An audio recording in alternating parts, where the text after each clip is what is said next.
भ्रष्टाचार निवारण अधिनियम 1988, प्रिवेंशन ऑफ करप्शन एक्ट 1988 की धारा 14 और 15 के बारे में आपको इसकी पूरी जानकारी उपखंडों सहित विस्तार से देता हूं। भ्रष्टाचार निवारण अधिनियम 1988 की धारा 14 अपराध में बार बार दोषी पाए जाने पर दंड, पनिशमेंट फॉर हैबिचुअल ऑफेंडर्स।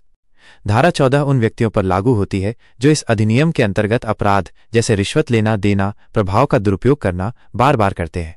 मुख्य बिंदु 1. यदि कोई व्यक्ति इस अधिनियम के अंतर्गत किसी अपराध के लिए पहले ही दोषसिद्ध कन्विक्टेड हो चुका है और बाद में पुनः वही अपराध करता है तो उसे अधिक कठोर दंड दिया जाएगा। 2. दंड की सीमा न्यूनतम सजा 5 वर्ष का कठोर कारावास जो 7 वर्ष तक बढ़ सकता है। साथ में जुर्माना भी लगाया जाएगा। इसका उद्देश्य है कि बार बार अपराध करने वालों को कड़ी सजा मिले और भ्रष्टाचार की पुनरावृत्ति रिपीटिशन रोकी जा सके।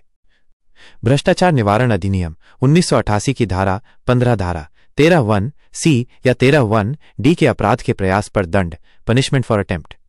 धारा 15 उन परिस्थितियों पर लागू होती है जब कोई व्यक्ति अधिनियम की धारा 13(1)(c) या 13(1)(d) के अपराध करने का प्रयास करता है। पहले समझें धारा 13(1)(c) और d। 13(1) से यदि कोई लोक सेवक पब्लिक सर्वेंट जानबूझकर सरकारी संपत्ति, धन या किसी लाभ को नुकसान पहुंचाता है। 13(1)(d) यदि कोई लोक सेवक अपने पद का दुरुपयोग करके स्वयं को या किसी अन्य को अनुचित लाभ पहुंचाता है।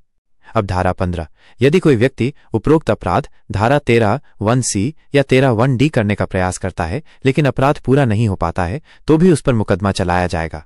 दंड की सीमा न्यूनतम सजा 2 वर्ष का कठोर कारावास जो 5 वर्ष तक बढ़ सकता है। साथ में जुर्माना भी लगाया जाएगा। इसका उद्देश्य यह है कि केवल अपराध करना ही नहीं बल्कि अपराध की कोशिश करना भी अपराध माना जाएगा। सारांश समरी धारा 14 बार बार अपराध करने वालों पर सख्त सजा 5 से 7 साल कैद जोड़ जुर्माना। धारा 15 धारा 13(1)(c) या d के अपराध का केवल प्रयास करने पर भी सजा 2 से 5 साल कैद जोड़ जुर्माना। अगर जानकारी अच्छी लगी हो तो कृपया YouTube चैनल भ्रष्टाचार मुक्त भारत को सब्सक्राइब करें। धन्यवाद दोस्तों।